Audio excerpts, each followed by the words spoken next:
ہمارے یہاں یہ ماحول بنتا جا رہا ہے کہ جوانی کو اللہ کی ناراضی میں گزارا جاتا ہے. ایک محاورہ مشہور کر دیا ہے کہ جوانی کے دن تو عیش کرنے کے ہوتے ہیں. جوانی تو جناب جوانی تو مزے کرنے کے دن ہیں. جوانی یقیناً مزے کرنے کے دن ہیں, یقیناً انجوائے کرنے کے دن ہیں, لیکن ہم نے اپنی انجوائمنٹ کو, اپنے مزے کو اللہ کی نافرمانی والے کاموں میں تلاش کر لیا ہے اور ہمیں لگتا ہے وہی مزہ ہے. ایسا نہیں ہے. جس کو اللہ کے ذکر کا مزہ مل جائے, جس کو نمازوں کا لطف مل جائے, جس کو تلاوت قرآن کی چاشنی مل جائے, تو وہ واقعی اسے انجوائے کر رہا ہوتا ہے, وہ اپنی زندگی کے حسین دن گزار رہا ہوتا ہے. یقیناً آپ نے اپنی دنیا کے معاملات کو بھی سیٹل ڈاؤن کرنا ہے, لیکن یہاں بھی یہ بات ذہن نشین رہے کہ ہمیں چاہے کاروبار کریں, چاہے جاب کریں, چاہے اسٹڈی کریں, چاہے زندگی کے گول سیٹ کریں, ہم نے سب سے پہلے یہ ریئلائز کرنا ہے کہ کہیں یہ کام اللہ کو ناراض تو نہیں کر دے گا, کیونکہ خالق وہی ہے, مالک وہی ہے. اچھا, جب نوجوان بیٹھتے ہیں تو ایک ڈسکشن کافی ہوتی ہے کہ یار سکسیسفل کون ہے, کامیاب کون ہے, کون لائف کامیاب گزار رہا ہے, کیسی جوانی گزاروں کہ پھر اگلی لائف بڑی آسانی سے گزرے, سکسیسفل لائف کیسے ملے گی. آج میں قرآن پاک کی چند آیتیں آپ کے سامنے پیش کروں گا. یہ کون طے کرے گا کہ کون کامیاب ہے؟ آپ کریں گے, میں کروں گا, یا وہ طے کرے گا جس نے اس کائنات کو بنایا ہے, جس نے مجھے بنایا ہے, جس نے آپ کو بنایا ہے. وہ رب بتائے گا نا کہ کامیاب کون ہے. تو آئیے آج قرآن ہی سے پوچھتے ہیں کہ اے رب کے پیارے کلام, تو ہمیں بتا کہ ہم کامیاب ہونا چاہتے ہیں, ہم سکسیسفل رہنا چاہتے ہیں ان the life here and hereafter, زندگی میں بھی اور مرنے کے بعد کی جو زندگی ہے ہم اس میں بھی کامیاب رہنا چاہتے ہیں. کیونکہ کچھ لوگ سمجھتے ہیں پیسے والا کامیاب ہے, کوئی کہتا ہے نہیں جناب طاقت والا کامیاب ہے, کوئی کہتا ہے جو خوبصورت ہے وہ کامیاب ہے, کوئی کہتا ہے جو مشہور ہے وہ کامیاب ہے. ہم انہی ڈسکشنز میں کھو جاتے ہیں. تو سمپل فارمولا یہ ہے کہ قرآن سے ہی پوچھ لیتے ہیں کہ اے خالق و مالک کے کلام, تو ہمیں بتا کہ کون کامیاب ہے. پارہ 18 ہے. میں چاہوں گا آپ سب سے کہ میں تو آج مختصر اس کی قرآن کی چند آیتوں کی تلاوت کروں گا, ترجمہ بتاؤں گا, تفسیر بتاؤں گا, مگر آپ خود بھی گھر جا کے پڑھیے گا, اس کو نوٹ کر لیں. 18 پارے کی صرف شروع کی میں 10-11 آیتیں پڑھوں گا, اور ان 10-11 آیتوں میں اللہ کریم نے ہمیں سب بتا دیا کہ کامیاب کون ہے, کامیاب کون ہے اور کیوں ہے, ان کی اوصاف کیا ہیں, ان کی کیٹیگریز کیا ہیں. اور اس کے بعد رب کریم نے اس کا ریوارڈ بھی بتا دیا. ایک بندہ کہتا نا یار اتنا محنت کروں گا تو ملے گا کیا بھائی, کورس کروا رہے ہو مجھے, آپ اتنا ٹائم میرا اسپینڈ کروا رہے ہو, اینڈ آف دی ڈے مجھے اس کا بینیفٹ کیا ہوگا. اللہ کریم نے کامیاب لوگوں کے اوصاف بھی بیان کیے اور ان کو ملنا کیا ہے وہ بھی بتا دیا ہے. اب اس کی آپ کی مرضی ہے کہ ریوارڈ سامنے رکھ کے ہم کیوں کرتے ہیں مہنگے کورسز, کیوں اتنی پڑھائی کرتے ہیں. نظر آ رہا ہوتا ہے ڈاکٹر بن گیا تو اتنی سیلری ہوگی, انجینئر بن گیا تو اتنی ہوگی, چارٹرڈ اکاؤنٹنٹ بن گیا تو اتنی ہوگی, اور کورسز کر لوں گا, مزید ایک ڈپلوما لے لوں گا تو یہاں یہ میرا فائدہ ہوگا. انسان بینیفٹ پر نظر رکھ کر اسٹرگل کرتا ہے. آج میں آپ کو دنیا کے کسی بندے کی طرف سے یہ نہیں بتا رہا کہ یہ کرو گے تو یہ ملے گا. میں خالق و مالک کے قرآن سے آپ کو بتانے جا رہا ہوں کہ یہ کرو گے تو سنو ملے گا کیا.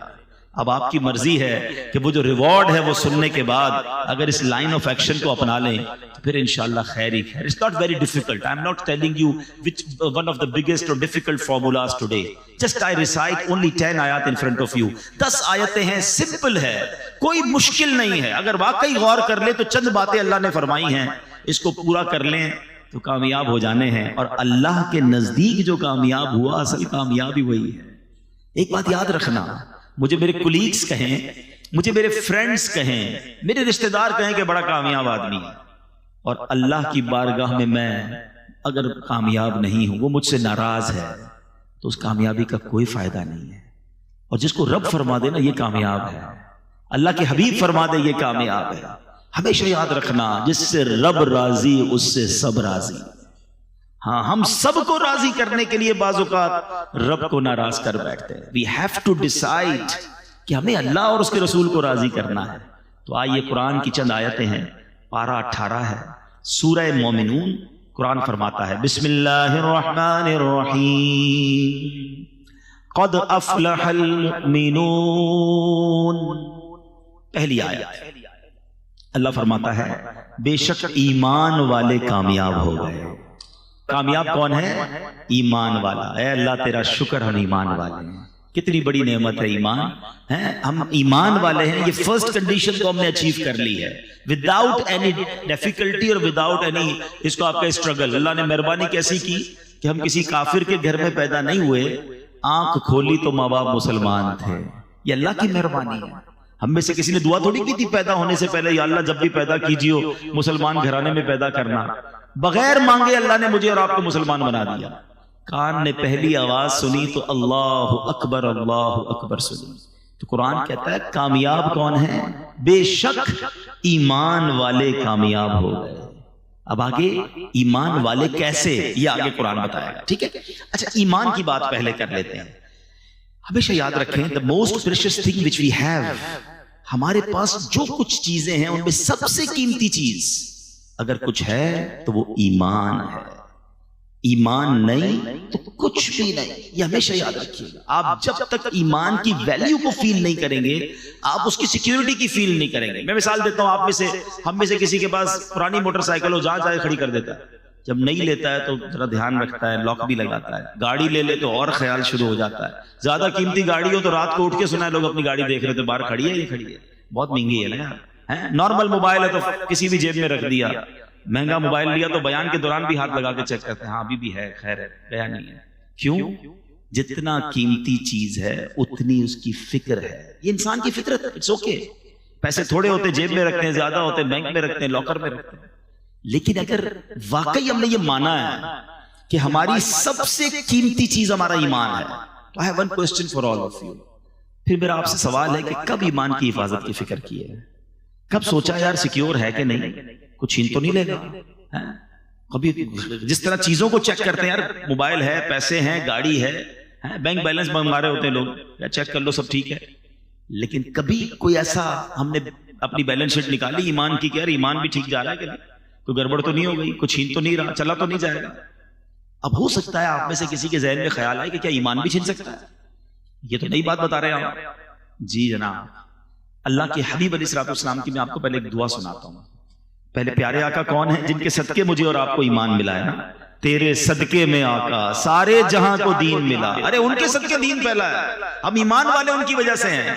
مگر وہ دعا کرتے تھے, یا مقلب القلوب ثبت قلبی علی دینک. اے دلوں کو پھیرنے والے, میرے دل کو اپنے دین پر ثابت قدمی عطا فرما. اب ذرا سوچئے کہ اللہ کے حبیب یہ دعا کر رہے ہیں کہ یا اللہ دل پھر نہ جائے. یہ میری اور آپ کی تعلیم کے لیے کہ میری امت تو یہ دعا کرے نا. ہم نے کب دعا کی یا اللہ ایمان سلامت رکھیو, ایمان کی حفاظت رہے, خدا را اس کی حفاظت کی فکر کرے. یہ شیطان جو ہے نا اتنا مردود ہے کہ اس کا الٹیمیٹ گول یہی ہے کہ وہ ہمارا ایمان سنیچ کر لے, ایمان چھین لے, کیونکہ اس نے جہنم میں جانا ہے اور وہ چاہتا ہے کہ وہ ہمیں بھی ساتھ لے جائے, اور اس کے لیے اس نے بڑے پلان کیے ہوئے. پہلے یاد رکھیے, علماء فرماتے ہیں, احادیث کا بھی مضمون ہے کہ جب بندہ گناہ کرتا ہے نا اس کے دل پر ایک سیاہ نقطہ پڑ جاتا ہے, دوسرا کرتا ہے, پھر تیسرا کرتا ہے, پھر, اور جب کنٹینیو کرتا رہتا ہے تو ایک وقت آتا ہے اس کا دل سیاہ ہو جاتا ہے. اب اس پر ہدایت کی کوئی بات اثر ہی نہیں کرتی ہے. اور پھر علماء کہتے ہیں جو گناہوں والی کثرت کے ساتھ زندگی گزارتا ہے, ڈر ہے کہ مرتے وقت اس کا ایمان جو ہے وہ چھین لیا جائے. ہمیشہ یاد رکھیں. اچھا یہ صرف نبی پاک کا انداز نہیں تھا, بڑے بڑے صحابہ کرام, اولیاء کرام. مگر ہم میں سے کس نے دعا کی کہ یا اللہ ایمان سلامت رکھیو, قبر میں ایمان لے کر جاؤں.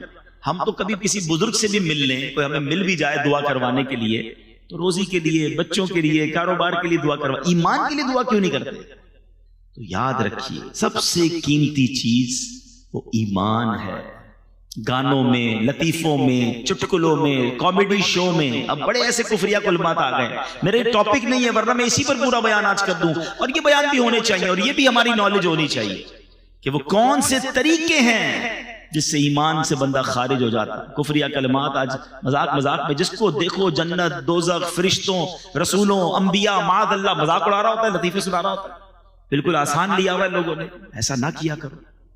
ہم مسلمان ہیں اور ہماری باؤنڈری ہے, زبان ہم نے ادب والی رکھنی ہے, ورنہ کہیں ایسا نہ ہو سارا سفر بیکار ہو جائے. جس کا ایمان چلا گیا نا اس کی نمازیں, روزے, حج, صدقے سب ختم, وینش, نل اینڈ وائڈ. ایمان تو سمجھنے پاسپورٹ ہے, پھر جنت کا ویزا لگے گا نا. پاسپورٹ ہی نہیں ہے تو کیسے جائیں گے؟ تو بہرحال پہلی آیت قرآن کی سمجھا رہی ہے قد افلح المؤمنون، بے شک ایمان والے کامیاب ہو گئے۔ اب آگے چلتے ہیں، اللہ نے ان کی کیٹیگریز بیان کی ہے۔ الذین هم فی صلاتہم خاشعون، وہ کون ہے ایمان والے؟ ان کے کام کیا ہیں؟ پہلا وصف اللہ قرآن میں فرماتا ہے جو اپنی نماز میں خشوع و خضوع والے، فوکس کرتے ہیں، نماز کو پراپر پڑھتے ہیں۔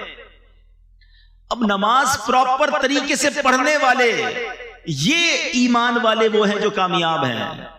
بڑی تعداد تو نماز ہی نہیں پڑھتی ہے، خشوع و خضوع تو بات کی بات ہے نا۔ تو سوچئے قرآن کہتا ہے کہ کامیاب لوگ وہ ہیں جو اپنی نماز کو پراپر طریقے سے وتھ فوکس پڑھتے ہیں۔ تو ہم نے نماز بھی پڑھنی ہے اور پراپرلی پڑھنی ہے۔ ایک بزرگ کے بارے میں آتا ہے، ان کے پڑوس میں کوئی بچی تھی، اس نے کہا کہ امی وہ ہمارے برابر میں چھت پر ایک تنا لگا ہوا ہوتا تھا، آج کل وہ نظر نہیں آ رہا، ایک پلر۔ کہا بیٹا وہ کوئی تنا یا پلر نہیں تھا، برابر میں بزرگ رہتے تھے، وہ روز نماز پڑھتے تھے، وہ اتنی دیر نماز پڑھتے تھے، اس فوکس کے ساتھ نماز پڑھتے تھے کہ لوگوں کو لگتا تھا کوئی تنا کھڑا ہوا ہے۔ لیکن آج تو نماز میں یہ حال ہے کہ دھیان کہیں ہے، دل کہیں ہے، اتنی تیزی سے لوگ نماز پڑھتے ہیں کہ سمجھ ہی نہیں آتی کیا پڑھا اتنی دیر میں۔ ایک بار نبی پاک علیہ الصلوۃ والسلام کی بارگاہ میں ایک شخص آیا اور اس نے نمازیں ادا کی۔ نبی پاک نے فرمایا تمہاری نماز ٹھیک نہیں ہوئی ہے، دوبارہ پڑھو۔ پھر پڑھنے گیا، واپس آیا، پیارے آقا نے کہا تم نے نماز ٹھیک نہیں پڑھی، دوبارہ پڑھو۔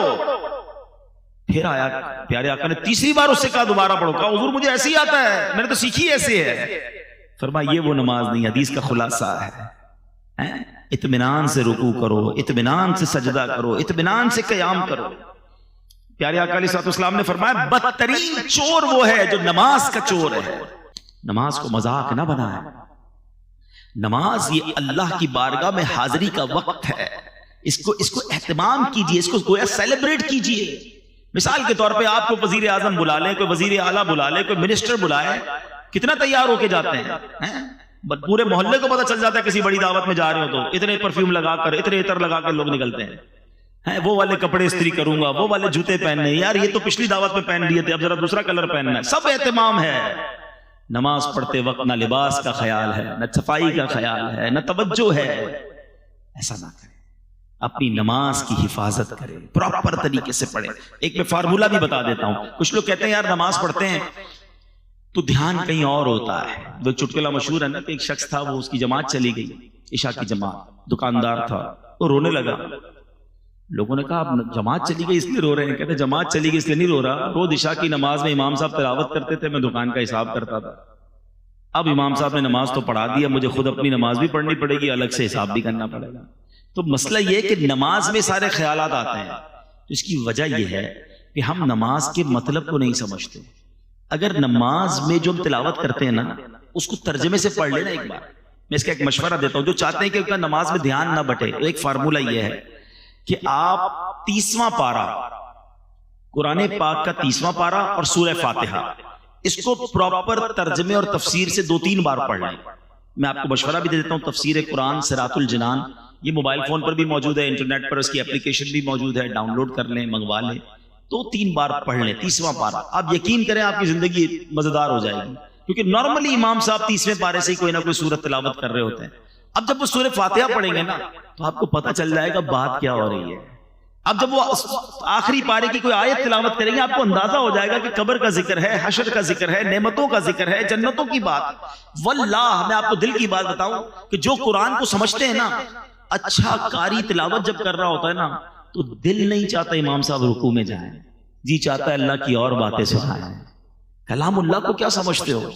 یہ اللہ کا کلام ہے، تو کلام اللہ کو ایک بار ترجمہ تفسیر سے پڑھ لیں، کم از کم ایٹ لیسٹ 30 پارہ پڑھ لیں، تو آپ فوکس ہونا نماز میں شروع ہو جائیں گے۔ آگے چلتے ہیں، 3rd آیت، آگے فرمایا وَالَّذِينَ هُمْ عَنِ اللَّغْوِ مُعْرِضُونَ، اور وہ جو فضول بات سے منہ پھیرنے والے ہیں۔ اب یہ سیکنڈ لسٹ بہت لمبی نہیں ہے، آپ کو آج فوکس کر کے بیان سنیں، یار وہ چیک لسٹ بنا لیتا ہوں کہ وہ کون سی چیزیں ہیں جو کمپلیٹ کرنے پر ریوارڈ کا اعلان ہے وہ مجھے مل جائے، اور اللہ کریم نے جن لوگوں کو کامیاب کہا میں ان کامیاب لوگوں میں شامل ہو جاؤں۔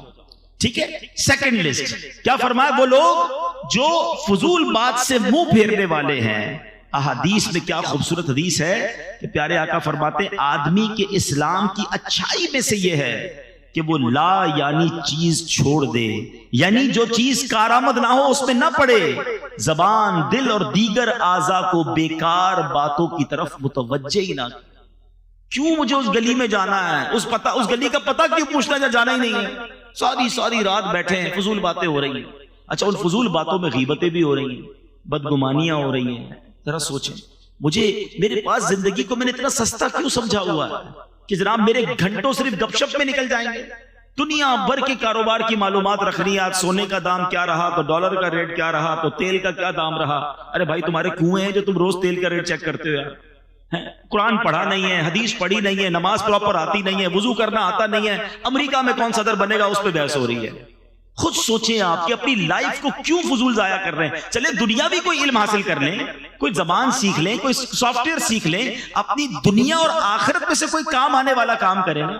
موبائل پہ بیٹھے تو بیٹھے ہی ہیں، 1 گھنٹہ 2 گھنٹہ براؤزنگ چل رہی ہے، 2 گھنٹے بعد پوچھو بھائی کچھ سیکھا کچھ نہیں، بس دیکھتا رہا ایسے ہی۔ 2 گھنٹے تم نے نکال دیے۔ بزرگان دین ایک سانس کی ویلیو سمجھتے تھے۔ مرنے کے بعد احادیث میں مضمون ملتا ہے نیک بھی پچھتائے گا، گناہگار بھی پچھتائے گا۔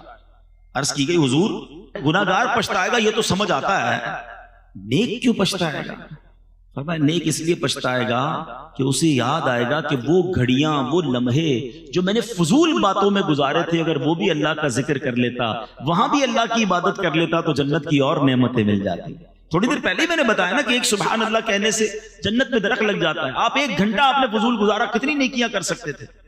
دیکھیں جس کا مائنڈ سیٹ بن جائے نا کہ زندگی کو پراپر گزارنا ہے، اور یوتھ سے تو میں بالخصوص یہ گزارش کروں گا کہ خدا را اس وقت کی ویلیو بنائیے، اپنی نالج کے لیے، اپنے علم کے لیے، اپنی سکلز کے لیے، اور ساتھ ساتھ اپنی آخرت کے لیے۔ اس وقت کو ضائع نہ کیجئے، یہ یوں نکل جائے گا وقت۔ اب تو دنیا میں ایک فینومینا، ایک فارمولا بڑا مشہور ہے، یونیورسٹی آن ویل۔ لوگ ٹریول کے دوران پڑھ رہے ہیں۔ آپ یورپ جائیں، آپ نے اگر دنیا کے ملکوں کا سفر کیا ہو، ٹرین کے اندر، بس کے اندر، آپ کو کوئی موبائل پہ کھیلتا نظر نہیں آئے گا۔ نارملی کوئی نہ کوئی کتاب پڑھ رہے ہوں گے، وہ کان لگا کر کوئی سپیچ سن رہے ہوں گے، تاکہ اس آدھے گھنٹے اور گھنٹے کی کلاس کو لے کر آگے جا کے کوئی ڈپلوما حاصل کر لیں، کوئی جناب اس وقت کا بھی استعمال کر لیں۔ اگر اسی طرح دنیا اور آخرت کے نفع کا ذہن بن جائے، میں ایک ایگزامپل دیتا ہوں، تلے تہدی سے نعمت کے لیے عرض کرتا ہوں الحمدللہ میری کچھ نہ کچھ یہ عادت بھی ہے، تاکہ آپ کو ایک مزید انکریجمنٹ ملے کہ مثال کے طور پہ آپ کہیں گئے اور کسی نے کہا کہ جناب آپ ذرا 10 منٹ بیٹھے، میں آ رہا ہوں۔ ٹھیک ہے جائیے۔ اب ہم اس 10 منٹ میں کیا کرتے ہیں؟ موبائل نکالا اور موبائل پہ بس کچھ نہ کچھ دیکھنا شروع کر۔ 10 یا 15 منٹ بعد بھی آئے گا، میرے کوئی ٹینشن نہیں ہے۔ لیکن اگر ذہن بنا ہوا ہونا کہ یار میرے موبائل میں اگر قرآن پاک ہوگا تو 7 سے 8 منٹ میں سورہ یاسین کی تلاوت ہو جاتی ہے۔ یہ بندہ 10 منٹ بعد آئے گا، میرے نامہ اعمال میں 10 قرآن پاک پڑھنے کا ثواب لکھ دیا جائے گا، کیونکہ حدیث پاک میں آتا ہے جو ایک بار سورہ یاسین کی تلاوت کرے اسے 10 قرآن پاک کا ثواب ملتا ہے۔ کیوں 10 منٹ ضائع کروں بھائی؟ تو اپنی زندگی کے لمحات کو یوز کیجئے۔ اللہ کرے ذہن بن جائے کہ 2 رکعت نفل پڑھ لوں تو مجھے اور اللہ کے قریب ہو جاؤں گا، کچھ مزید درود پاک پڑھ لوں، کچھ کلمہ طیبہ کا ورد کر لوں، تو یہ قرآن پاک کی آیت یاد رکھیں کہ وہ لوگ جو فضول باتوں کی طرف توجہ نہیں کرتے، فضول کاموں سے التفات نہیں کرتے، اور آپ دنیا کے کامیاب ترین لوگوں کی اگر لسٹیں اٹھا لیں، چاہے وہ سائنس میں کامیاب ہوئے ہوں، کاروبار میں کامیاب ہوئے ہوں، اسپورٹس میں کامیاب ہوئے ہوں، یا علم دین اور فتوے کی دنیا میں کامیاب ہوئے ہوں، اگر وہ کامیاب ہوئے نا تو آپ ہسٹری اٹھا کے دیکھیں انہوں نے وقت کو ضائع نہیں کیا ہوگا۔ انہوں نے اپنے ہم سوتے رہے، وہ کام کرتے رہے، وہ اس وقت بھی پریکٹس کرتے رہے اور کسی نہ کسی فیلڈ میں کامیاب ہو گئے، ورلڈ ریکارڈ ہولڈر بن جاتے لوگ، دنیا میں ایجاد کرتے ہیں کسی چیز کو۔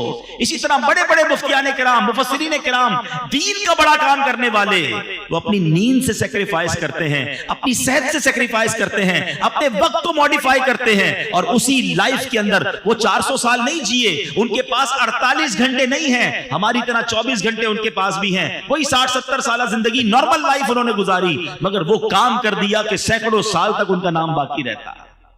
وہ شاعر کہتے ہیں نا مسافر شب کو اٹھتے ہیں جو جانا دور ہوتا ہے، جس کو بڑا کام کرنا ہے نا وہ فضول کام نہیں کرتا، جس کو کرنا ہی کچھ نہیں ہے۔ کچھ لوگ ہیں ایسے، کیا کر رہے ہو؟ کچھ نہیں کر رہا ہوں، ٹھیک ہے پھر یہی کرتے رہو۔ اگر کچھ کرنا ہے تو پھر اپنے ٹائم کو مینج کیجئے۔ قرآن کہہ رہا ہے کہ کامیاب وہ ہیں جو فضول باتوں کی طرف توجہ نہیں کرتے. اب آگے چلتے ہیں. تھرڈ، دو کیٹیگریز ہو گئی. تھرڈ قرآن کیا کہتا ہے؟ والذین هم للزکاۃ فاعلون. قرآن کہتا ہے وہ جو زکات دینے کا کام کرنے والے ہیں، سبحان اللہ، اپنے مالوں کی پراپر زکات نکالیں، کیونکہ زکات دینے والے بھی کامیاب لوگ ہیں. اللہ نے مال دیا ہے نا، تو اب زکات میں پسو پیش نہ کریں، زکات کو بوجھ نہ سمجھیں. یہ مال کا میل ہے، اور جو اللہ کی راہ میں خرچ کرتا ہے اس کا مال ملٹیپلائی ہو رہا ہوتا ہے. حدیث پاک ہے، ویسے تو نبی پاک جو فرمائے حق ہے، مگر اس معاملے میں تو پیارے آقا نے قسم اٹھا کر فرمایا کہ میں اللہ کی قسم کھا کر کہتا ہوں اللہ کی راہ میں مال خرچ کرنے سے مال کم نہیں ہوتا.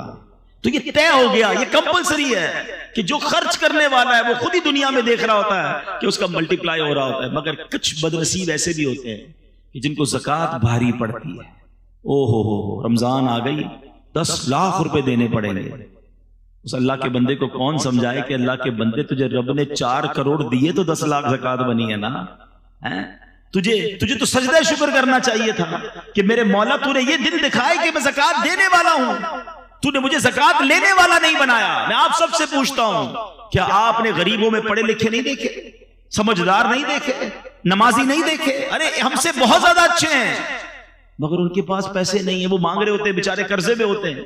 ان کو دیکھ کر تو آنکھوں میں آنسو آنے چاہیے کہ یا اللہ میں نے ایسا کیا کیا کہ تو نے مجھے دینے والا بنایا، مانگنے والا نہیں بنایا. اور جب زکات کی باری آئے تو خوش دلی کے ساتھ، اوپن ہارٹڈلی انجوائے کرتے ہوئے کہ یا اللہ تو نے ایسا کرم کیا مجھ پر کہ میں تیری راہ میں خرچ کرنے والا بنا. بوجھ سمجھ کر خرچ کبھی نہ کرنا، ورنہ کہیں ایسا نہ ہو یہ صدقے، یہ خیرات، یہ زکات بھی ضائع کر دی جائے. اچھا پھر زکات اور صدقہ دیں مگر کسی کا دل نہ دکھائیں، احسان نہ جتائیں. قرآن ہی کہتا ہے یا ایھا الذین آمنوا لا تبطلوا صدقاتکم بالمن والاذی. اے ایمان والو اپنے صدقے ضائع نہ کرو. صدقے کیسے ضائع ہو جاتے ہیں؟ پیسے دیے، اکاؤنٹ میں گئے، سلپ بھی آئی، اب کیسے ضائع ہو گیا؟ فرمایا احسان جتا کر اور تکلیف پہنچا کر. کچھ بدنصیب ایسے ہوتے ہیں چندہ دیتے ہیں، مدد کرتے ہیں، قرضہ دیتے ہیں، ہیلپ کرتے ہیں، پھر اسے یاد بھی دلا رہے ہو، یاد ہے نا قرضہ دیا تھا تیرے کو، بھول تو نہیں گیا نوکری میں نے لگائی تھی، میرے پاس آیا تھا پھٹے چپل پہن کر، آج کدھر پہنچ گیا ہے، یاد ہے نا سٹارٹ میں نے کروایا تھا. توبہ توبہ توبہ، اس لیے دیا تھا کہ احسان جتانا ہے. سارے صدقے باطل، ڈیلیٹڈ، قرآن کہہ رہا ہے. اور اس سے تو الٹا گناہ بھی ہو رہا ہے، اس کی دل آزاری بھی ہو رہی ہے. کبھی کسی کو یہ نہ کہنا، اگر کسی کو دیا ہے نا تو اس نیت سے دینا یا اللہ تیری مہربانی تو نے مجھے اس قابل بنایا. سچی بات پتہ ہے کیا، ہم سے جو ڈونیشن لے کر جاتے ہیں اصل مہربانی تو ان کی ہے، ہمارے مال کا میل لے کے جا رہے ہیں، پراپر جگہ پر لگ رہا ہے، مہربانی تو ان کی ہے، ہم ان پر احسان کیا کر رہے ہیں. تو کبھی بھی اپنی زکات کو، اپنے ڈونیشن کو اپنے اوپر بوجھ نہ سمجھے، اس کو انجوائے کریں، شکر ادا کریں اور اسے ادا کریں. کیونکہ قرآن جن کامیاب لوگوں کی فہرست بیان کر رہا ہے اس میں ایک کیٹیگری وہ ہے جو زکات ادا کرنے والے ہیں. پوری دیجیے. اچھا یہ بھی بڑا مسئلہ ہے، زکات دیتے ہیں لم سم نکال دی، نہیں جناب حساب کرے نا پراپر. اچھا خود حساب کیسے کر لیتے بھائی؟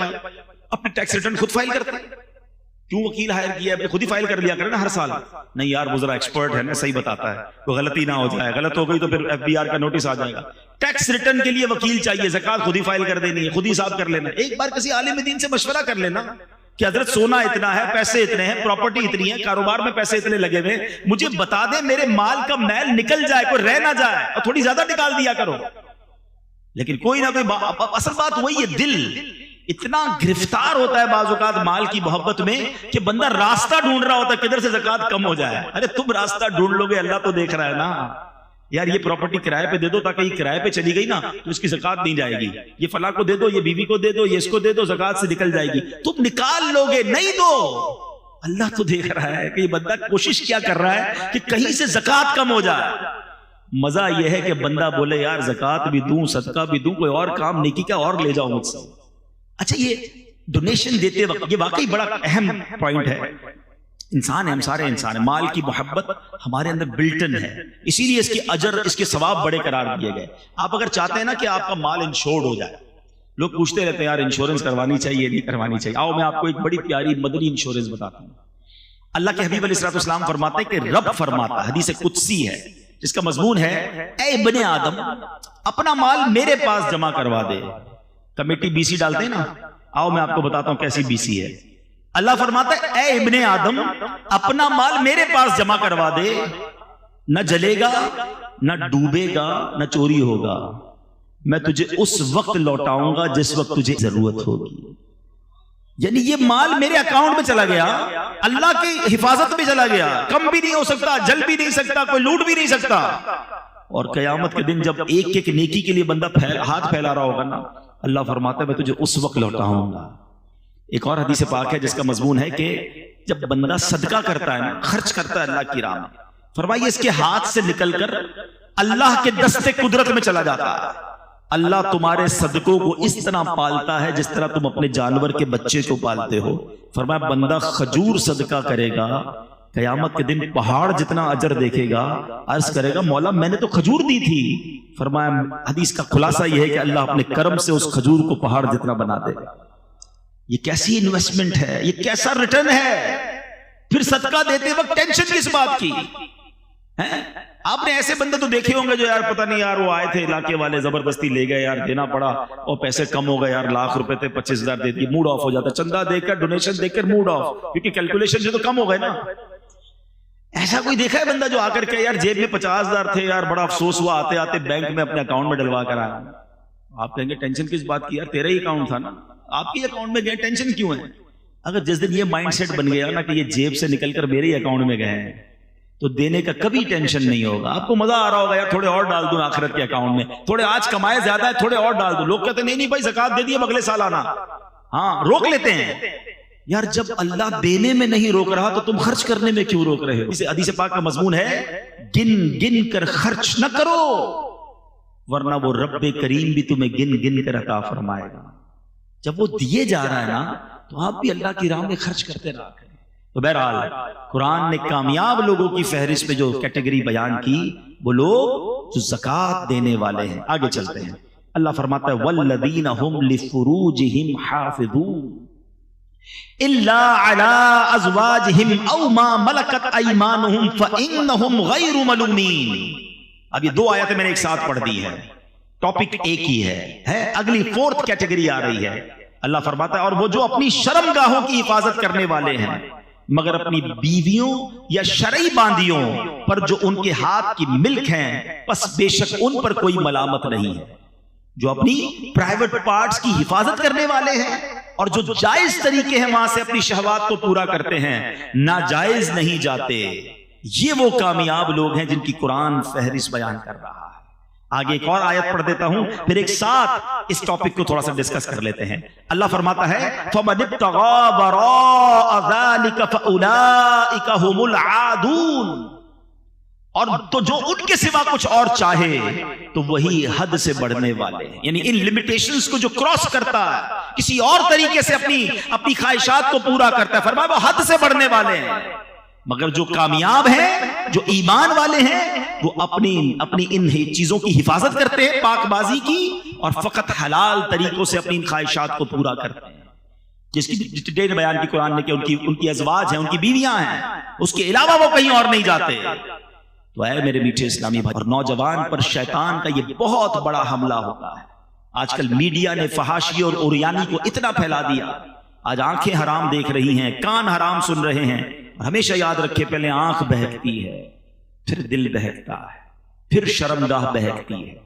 اور جس نے اپنی شرمگاہ کی very sensitive parts in our body, سبحان اللہ. اللہ کے حبیب کی ایک حدیث سناتا ہوں. آپ حدیث میں نارملی یہ نہیں سنتے آپ کہ جنت کی گارنٹی مل جائے. ایک بار ایک صاحب بھی مجھے بولے یار کوئی ایسا عمل بتا دیں کنفرم جنت مل جائے. عمل کرو، اللہ سے دعا کرو، اللہ کرم کرے گا، اس کے کرم سے جنت ملنی ہے. لیکن جو اب میں حدیث سنانے جا رہا ہوں نا، اس میں نبی پاک نے گارنٹی دی ہے. اللہ کے حبیب علیہ السلام فرماتے جو مجھے دو چیزوں کی گارنٹی دے دے میں اسے جنت کی گارنٹی دیتا ہوں. دو چیزوں کی ضمانت دے دے، حدیث پاک کا مضمون ہے، میں اسے جنت کی ضمانت دیتا ہوں. فرمایا ایک زبان اور دوسری شرمگاہ. یہ زبان کو حلال میں استعمال کرے اور اپنے پرائیویٹ پارٹس کو حرام طریقے سے یوز نہ کرے، میں اسے جنت کی ضمانت دیتا ہوں. کتنا آسان ہو گیا جنت کا معنی. چلے جناب بہت لمبی فہرست سے باہر آ جاؤ نا. زبان صحیح کر لو اور شرمگاہ کی پاک بازی کر لو، اللہ کے حبیب کا وعدہ ہے جنت عطا ہو جائے گی۔ تو اب اس میں حال یہ ہے کہ زبان حرام کرتے تھکتی نہیں، جھوٹ، غیبت، فحاشی، بے حیائی کی باتیں، دل آزاریاں اور شرمگاہ کی حفاظت، اس قدر برائی عام ہو گئی ہے۔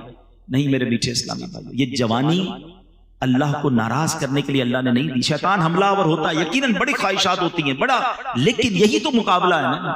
بندہ کہتا ہے نا جوانی میں چیلنج لینا ہے تو لو نا چیلنج، اور شیطان کو بتاؤ کہ میں شیطان کا نہیں، میں رحمان کا بندہ ہوں، اور اپنے آپ کو ان گناہوں سے بچانا، روکنا ہے اپنے آپ کو، اور یہی اپنے آپ کو بچانا انشاءاللہ آپ کو جنت میں لے جائے گا۔ ایک اور حدیث پاک، نبی پاک علیہ السلام نے ایک حدیث میں قیامت کے دن اللہ کے عرش کا سایہ جن خوش نصیبوں کو ملے گا نا، ان خوش نصیبوں کی کیٹیگریز بیان کی۔ اس میں ایک کیٹیگری یہ بھی ہے کہ اللہ کے عرش کا سایہ اس نوجوان کو ملے گا کہ جس نوجوان کی جوانی جو ہے وہ عبادت میں گزری ہو۔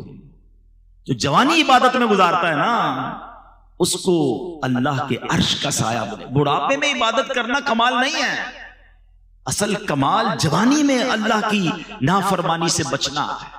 اور کیا ہمارے پاس یہ گارنٹی؟ نوجوانوں کو کہو یار آپ نماز پڑھا کریں، آپ گناہ سے بچیں، تو کہتا ہے بھائی بوڑھا ہونے کے بعد تو میں نے اللہ ہی کرنا ہے، ٹھیک ہے، لیکن میں آپ سے پوچھتا ہوں آپ کے پاس گارنٹی ہے کہ آپ بوڑھے ہوں گے؟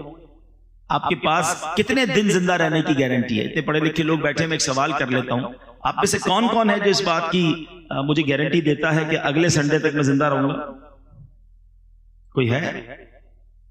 اچھا اگلے سنڈے تک کی گارنٹی نہیں ہے، اچھا کل صبح تک کی تو ہوگی کسی کے پاس کہ مارننگ تک زندہ رہوں گا؟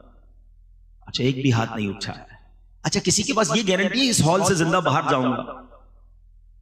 یہ بھی نہیں ہے۔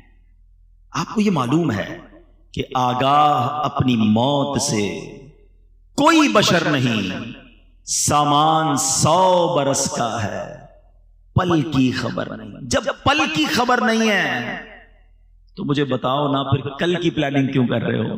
50 سال کے بعد بس اللہ ہی کرنا ہے، بس تھوڑا انجوائے کر لوں لائف کو، شادی وادی ہو جائے، اس کے بعد بس میں نے بالکل نمازی بن جانا ہے، گناہ چھوڑ دینے ہیں۔ آپ کے پاس جب صبح کی گارنٹی نہیں ہے تو یہ پلان کیوں لیٹ کر رہے ہو؟ امیر معاویہ رضی اللہ عنہ، میں آپ کو ان کا قول سناتا ہوں۔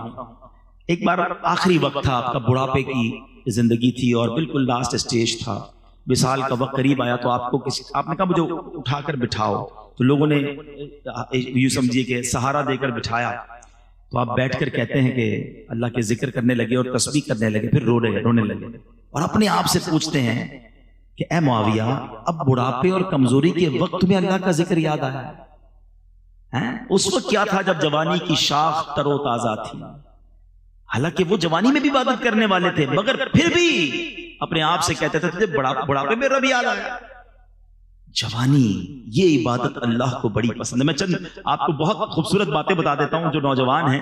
ایک بزرگ کے بارے میں آتا ہے، بڑا خوبصورت فرمان ہے ان کا، ابن رجب حنبلی فرماتے ہیں کہ جس نے اللہ کو اس وقت یاد رکھا جب وہ جوان اور توانا تھا، اللہ عز و جل اس کا اس وقت خیال رکھے گا جب وہ بوڑھا اور کمزور ہو جائے گا۔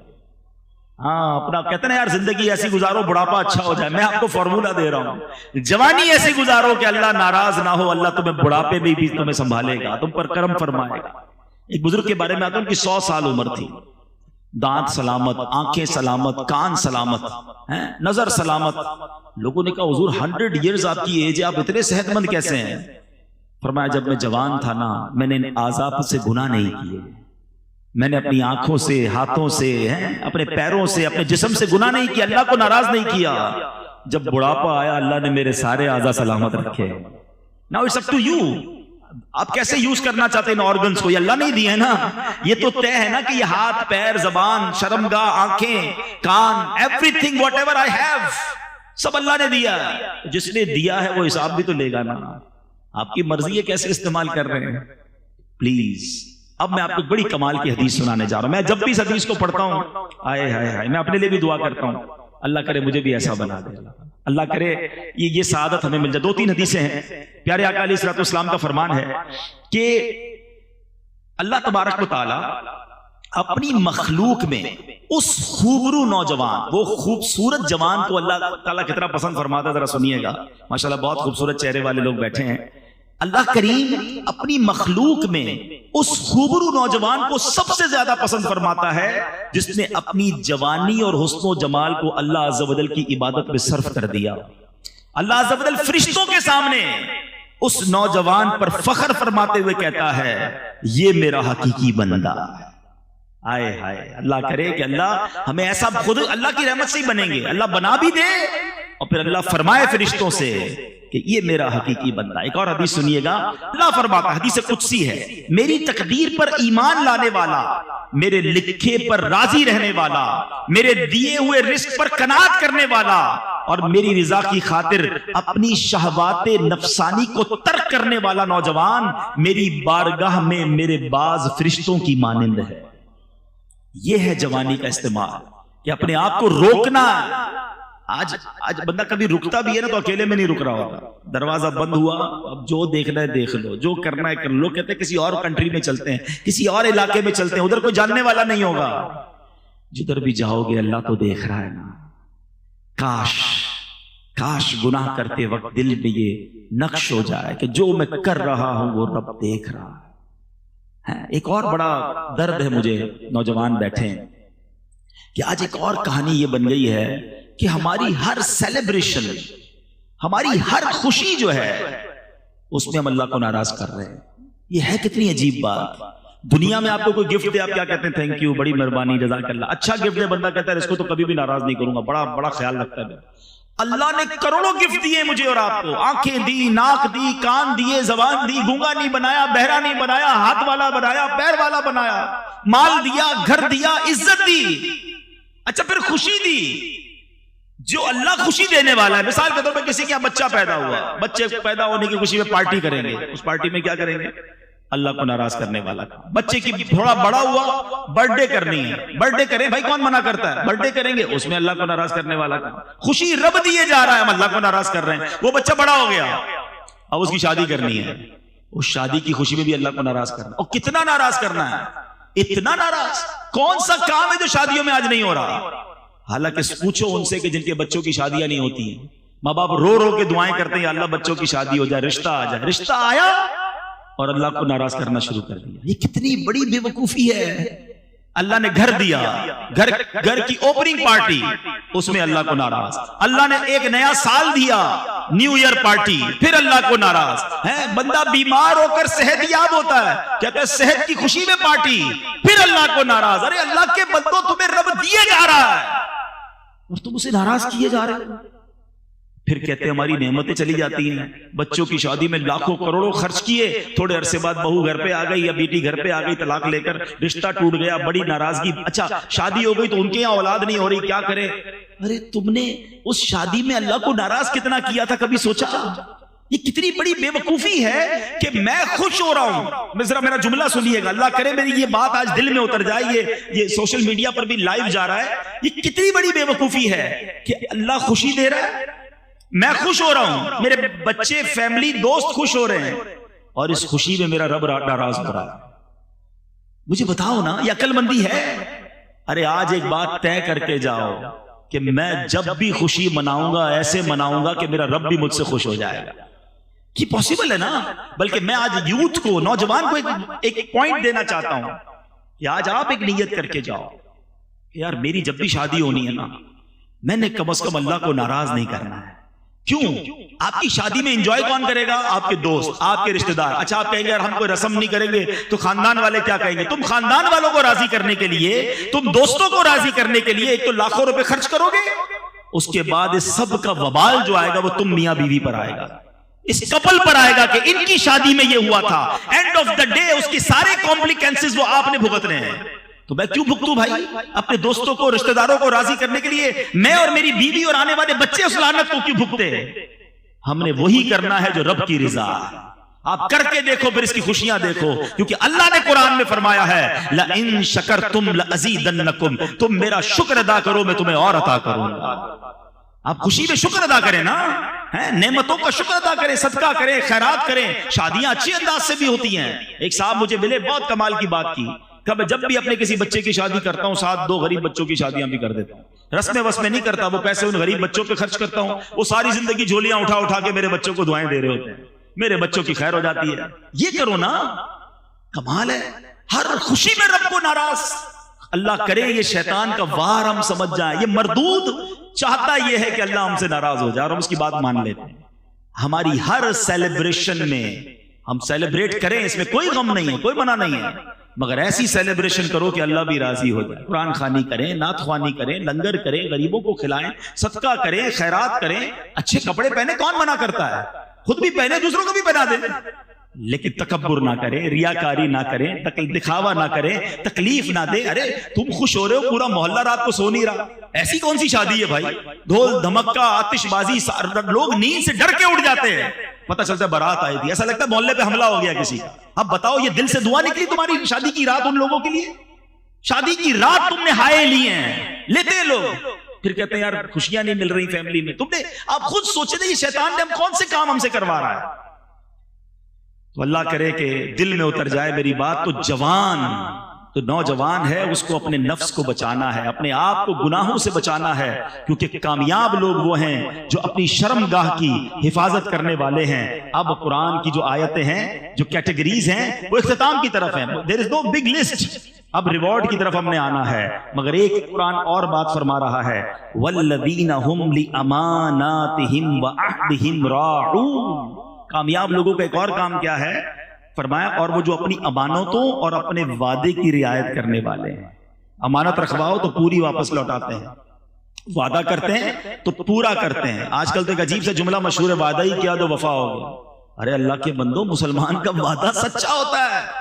قرآن کہہ رہا ہے کہ کامیاب لوگ وعدے کی پاسداری کرنے والے ہیں اور امانت لوٹانے والے ہیں. امانت لے کے بھاگنے والے نہیں ہیں. لیکن اب جو یہ کرنے والے ہیں، پھر آگے قرآن آخری بات، پھر انعام کی طرف آ جائیں گے.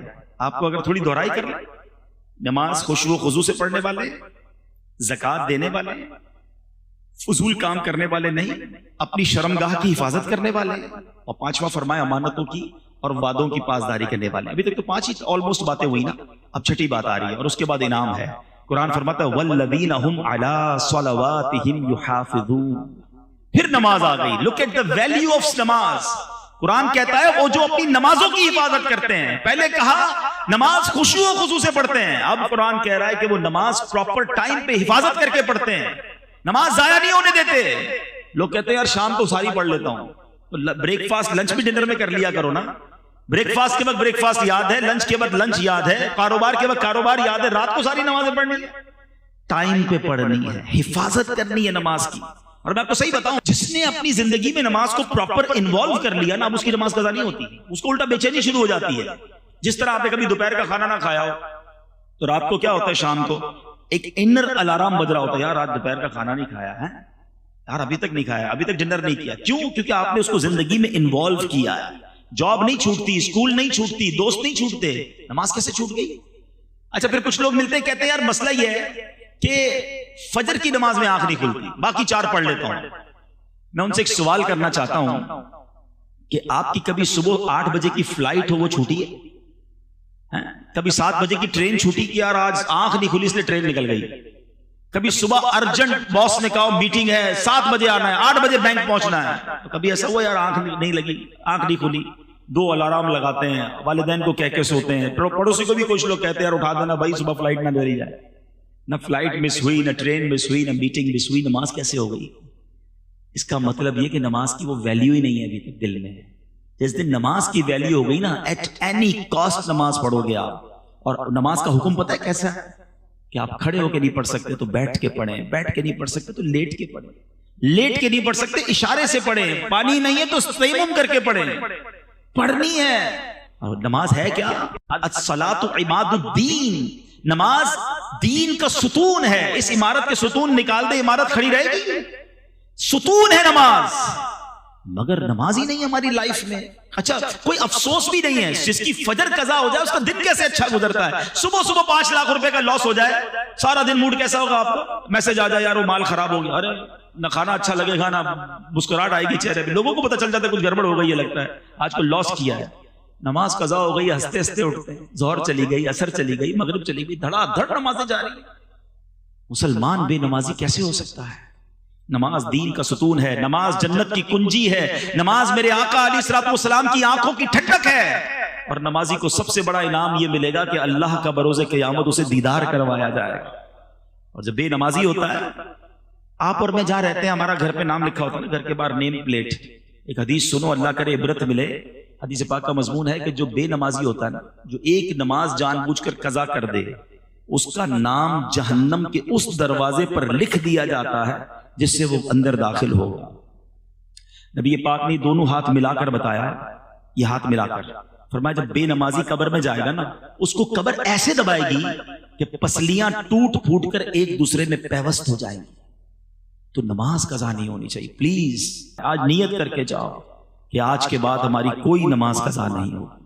آپ نماز پڑھیں, نماز آپ کی ساری مشکلیں آسان کر دے گی. نماز روزی میں برکت لاتی ہے, نماز بیماریوں کو دور کرتی ہے, نماز آپ کے برڈن ریلیز کر دے گی. جو پڑھتے نماز ان سے پوچھو وضو کرنے کے بعد ایسا لگتا ہے بندہ ری سٹارٹ ہو گیا ہے, ریفریش ہو گیا ہے, ایک نئی زندگی کو اب دوبارہ ملتی ہے.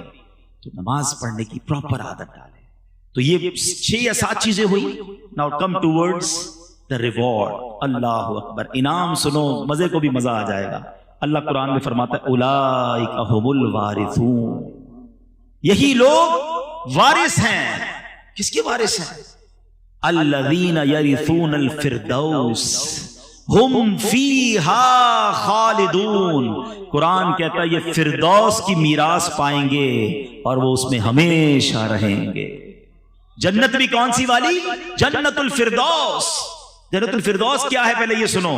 اللہ کے حبیب علیہ الصلوۃ والسلام فرماتے ہیں کہ حضرت معاذ بن جبل رضی اللہ تعالی عنہ حدیث کے راوی ہیں کہ پیارے آقا علیہ الصلوۃ والسلام نے فرمایا جنت میں 100 درجے ہیں. 2 درجوں کے درمیان اتنی مسافت ہے جتنی آسمان اور زمین کے درمیان ہے. فردوس سب سے اعلیٰ اور درمیانی جنت ہے, اور اس کے اوپر رحمان عز و جل کا عرش ہے, اس سے جنت کی نہریں نکلتی ہیں. جب تم اللہ تعالیٰ سے سوال کیا کرو تو جنت الفردوس کا سوال کیا کرو. لہٰذا ہر مسلمان کو چاہیے کہ جب اللہ سے جنت مانگے جنت الفردوس ہی کی دعا کرے. اگر اللہ تعالیٰ نے اپنے فضل و کرم سے وہ دعا قبول کر لی تو آقا فرماتے ہیں آخرت میں ملنے والی وہ سب سے عظیم نعمت ہے. ہم تو دعا مانگیں گے نا. قرآن تو کہہ رہا ہے یہ وارث ہیں, گارنٹیڈ.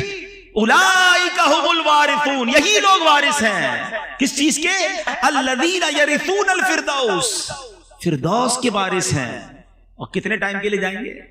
امریکہ جاتے ہو, یورپ جاتے ہو, ترکی جاتے ہو, پلیجر ٹرپ پہ جاتے ہو, 5 دن 7 دن 30 ڈیز, اس کے بعد تو واپسی ہے نا. زندگی میں بھی آئے, مزے کیے تو بھی 10 15 20 50 سال. جنت میں جو گیا ہم فیہا خالدون, there is no expiry date, always, ہمیشہ ہمیشہ کے لیے جنت میں چلے جائیں گے. تو کتنی لمبی لسٹ تو نہیں ہے کہ سورہ مومنون کی آج میں نے تقریباً 11 صرف آیت تلاوت کی ہیں, اور یہی میرا بیان تھا کہ کامیاب لوگ کون ہیں. قرآن کے ذریعے بیان کرنے کی کوشش کی کہ یہ لوگ کامیاب ہیں اور ان کے یہ کام ہیں. 6-7 کام بتائے ہیں قرآن نے. کیا ہم یہ نہیں کر سکتے؟ تو آج نیت کر کے جائیں کہ انشاءاللہ اس راستے پر چلنا شروع کر دیں گے تاکہ رب مجھے فرمائے میں کامیاب ہوں, اللہ فرمائے کہ یہ جنت کا وارث ہے اور یہ جنت الفردوس میں داخل ہوگا, پھر تو ہمارے وارے نیارے ہو جائیں گے. اللہ کریم ہمیں قرآن پڑھنے, اس پر عمل کرنے کی توفیق عطا فرمائے.